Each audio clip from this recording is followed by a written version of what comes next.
I think we are live now, but still I'm not sure. Let me see if I'm live or not.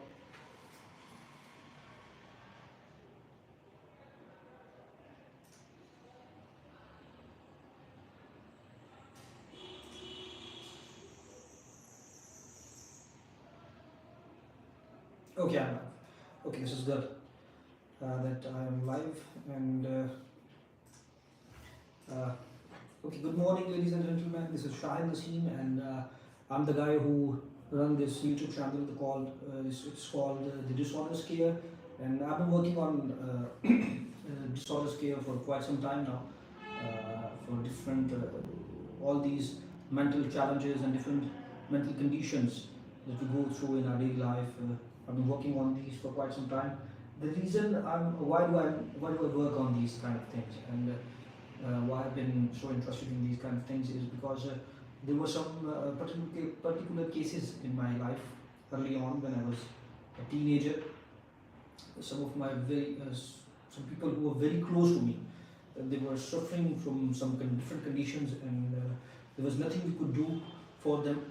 And I've seen them that they suffered very much uh, because of those conditions, and there were no organization, no institution, no medical facility that could provide them the care they needed at that time. And not just that, there weren't any facility or any medical institution there at that time, but uh, nobody was serious to do anything about that, and nobody recognized the mental strain they had, and the condition they were going through, and the suffering they were.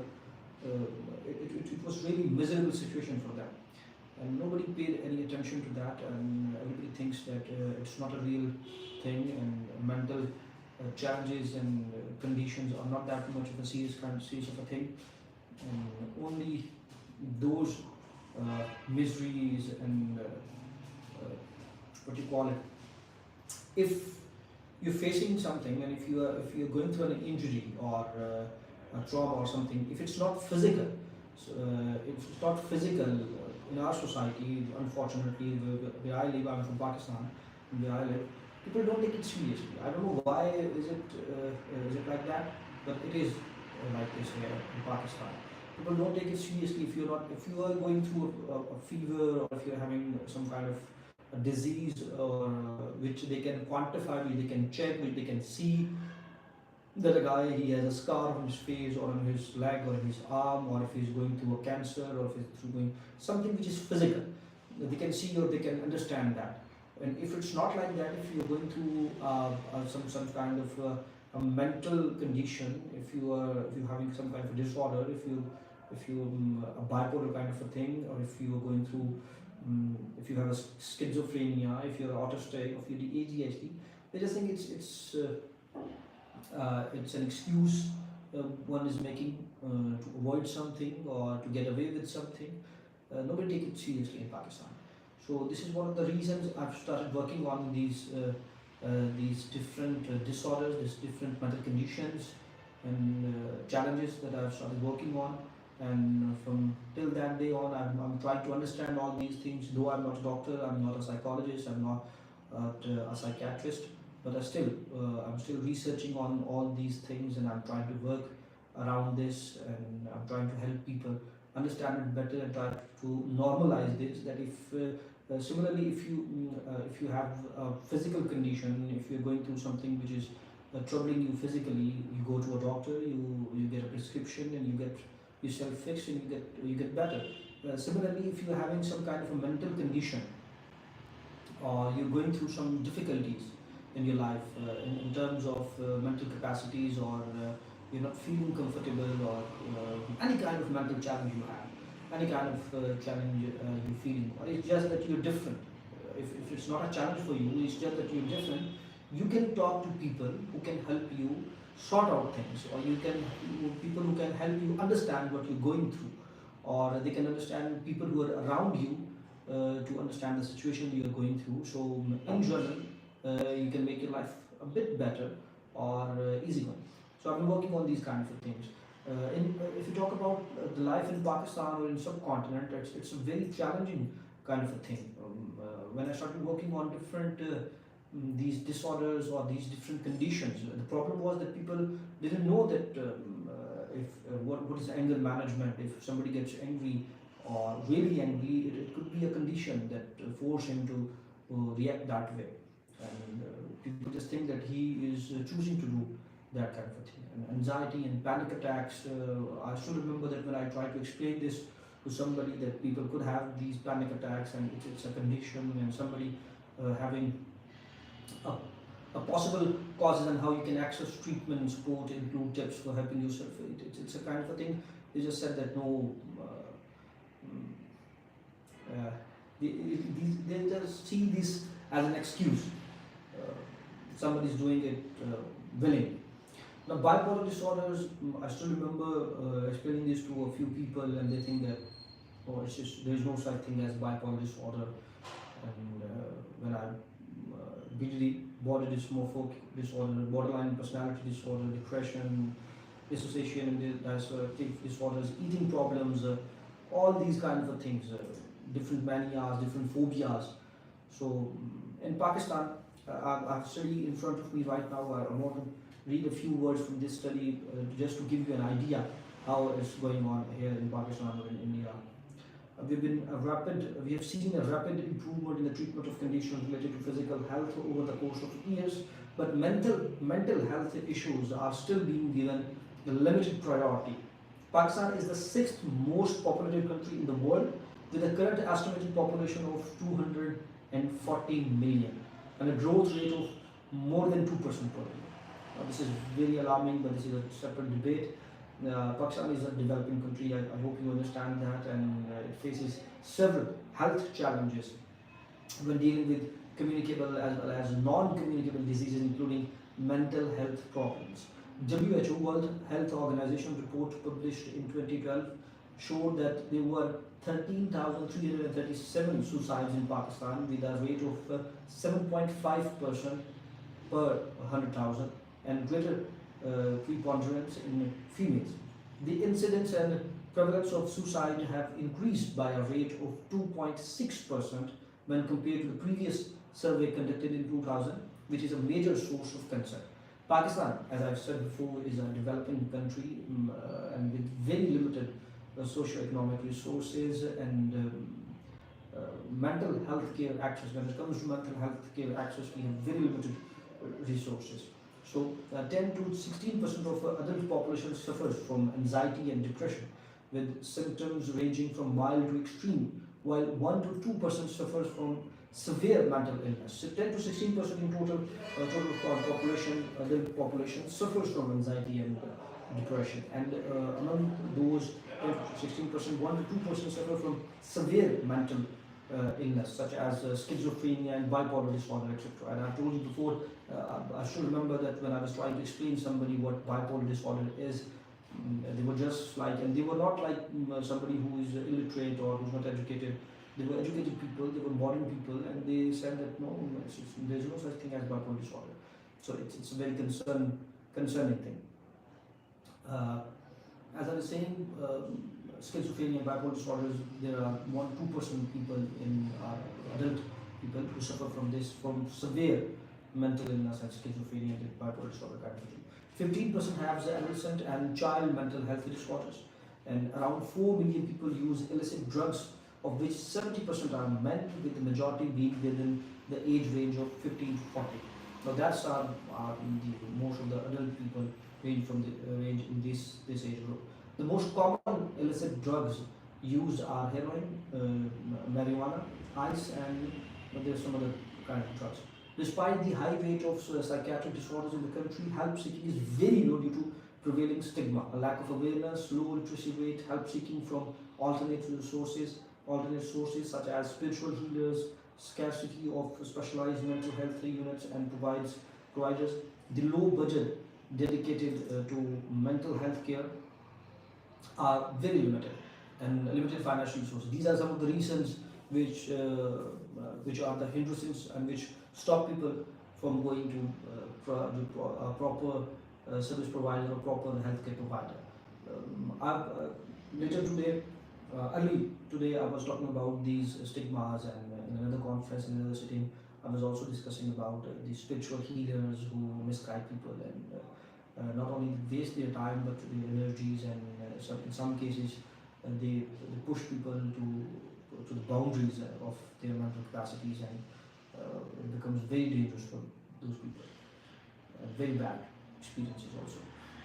Now, the major challenges associated with mental health care that delay treatment include lack of awareness, false beliefs, that's one of the most important, and stigma, as I've already said that it is stigma attached to mental health problems. It's just one of the leading cause which delay treatments and which stops people to go to any healthcare provider or the proper healthcare provider that could really help them.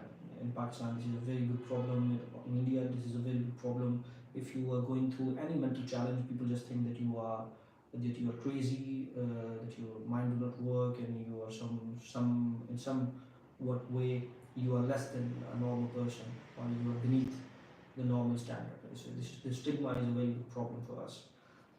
Now, people often associate symptoms of mental illness. You might be thinking that why I'm telling you guys all these kind of things.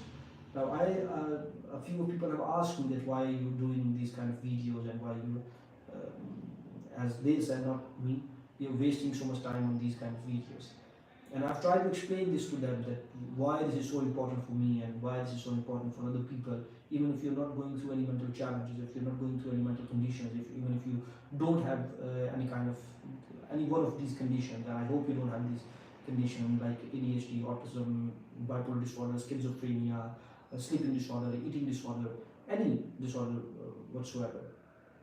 But you still need to know about these kind of things. This is very important for you to know all these kind of things, and you should know that the stigma which is associated with these kind of conditions, it is not a good thing, and how these things operates, and how these people, how you can help these people, and how can you live with these people, because you might not be affected by these conditions, but somewhere around you, one of your loved one, or people around you in your office, in your environment, in your society, in your building, one could be suffering from this condition, and that's very little attention, and sometime you do something which is which you don't even notice. It could affect that people very badly, and it could go in a very wrong way. So if you just know about these things, some little things, how to operate in the society, it will go a long way to overall your functioning and your role in the society. So that's why I'm doing this video, that it might help somebody, or if not anybody, it will help me as a person to grow, or it will help my friend who's with me doing these videos, researching about these videos and preparing these videos. So it will help us to be a better person, and to all those people who are around me and who are going through with these conditions, it could help them also.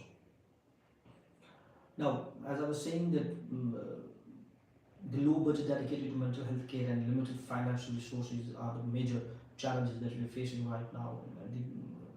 The major challenges associated with mental health problems that delay treatment, as I've told you before, is the false beliefs and the stigma which is attached to mental health problems. Now, people often associate symptoms of mental illness with the supernatural phenomena and demonic possessions, and seek help from spiritual healers. I've also told you before, I've gone through with a few cases like these.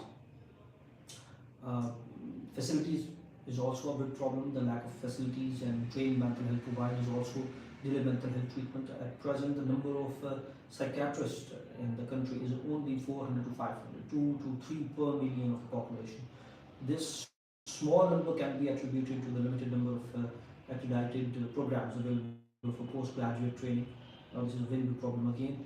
In addition, the number of psychiatric units is very meager, with only 5 major hospitals, 650 inpatient units, and 3,800 outpatient clinics, and 1% centers for children and adolescents. The studies have shown that there is limited awareness regarding the availability of cognitive behavioral therapy and family-based cognitive therapies, and most of the patients contact general physicians with concerns regarding mental health. Now, we have also faced this thing. If societies like ours, if you are reaching out to a general physician or somebody who's not an expert of or who's not a psychiatric or um, somebody who's expert or a proper health provider in these areas and who have studied all these things, and you approach a guy who is a general physician or a general doctor. Sometimes what happens is that even that guy doesn't coordinate you or doesn't educate you properly, and doesn't, the job of that guy is to divert you to the real man, and even that doesn't happen here very often. They also normalize it. They also say that these are not real problems, and this is again one of the many problems that we face here. And as I was saying, that the number of psychiatric units is very meager, with only 5 major hospitals. And studies have shown that there is limited awareness regarding the availability of cognitive behavioral therapy and family-based cognitive therapies, and most of the patients contact general physicians with concerns regarding mental health. And even when they contact those general physicians, not every, I'm not talking about all the doctors, but even among those doctors, there are people who do not educate them or who do not guide them properly. Now,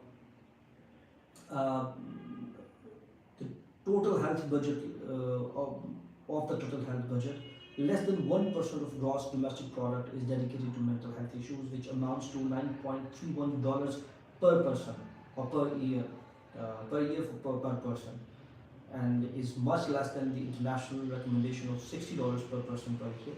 The estimated economic burden of mental illness is 250 billion Pakistani rupees, not dollars, 250 billion Pakistani rupees, and 70 to 80% is out of pocket. Now, nationally, 24.3% of people live below the poverty line with an unemployment rate of 4.8%. You can see the problem. This exaggerates the problem. This reason alone is one of the biggest reasons of these conditions in Pakistan. Now, mental health research done in prior is to overcome these challenges and for more stuff. All the researches we have been doing here in this all years, and I mean, as a I'm not saying that I'm the only guy here, but me and my friend Shirley is not here with me right now, but both of us, we have been working on these kind of things, and we are trying to reach a goal, and that goal is to aware people about these kind of things as much as possible, and to lessen the effect of that stigma or remove that stigma with these conditions, these mental conditions, and to make it normal that if you have some kind of mental condition, if you're going through a mental challenge, if you're going through a different kind of a condition, you can talk to people, you can say that you are going through this condition. It's quite normal for you. It should be very normal for you, as if you are going through a fever, if you are having a pain in your neck or in your stomach, or even if you're having a headache, you go to a doctor and you tell him that you are having a headache, or if you're not feeling well, and if you have a pain in your back or your legs or your arm or your neck, or if you are having a fever or any other kind of a problem you are having, a physical problem, you go to your doctor very normally. If you're having a pain in your teeth, in your jaws, or if you are having some problem with your vision, you go to a doctor and you tell him that you are having this problem. It's quite normal. Similarly, if you're going through a mental condition, if you're having some difficulty with your thought process, or if you're having